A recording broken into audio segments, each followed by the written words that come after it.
Jom, kita jadi orang yang berakhlak. Yang pertama apa dia? Muka.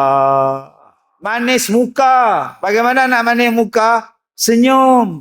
Menggembirakan orang. Tasurun nazirin. Bila tengok ni rasa suka. Ni dengan isteri pun tak suka. Yang kedua, akhlak tu di mana? Perilaku. Tingkah laku.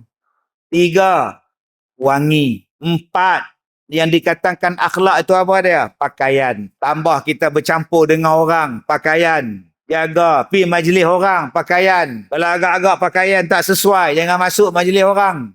Dan kalau tuan rumah cakap balik, kena balik. Perilaku, wajah, pakaian, cara bercakap, cara bertutur mencerminkan akhlak. Dan tuan-tuan, Nabi sebut orang yang paling hampir dengan Nabi di hari kiamat, orang yang baik akhlak. Jadi jangan sombong, rendah diri, baik.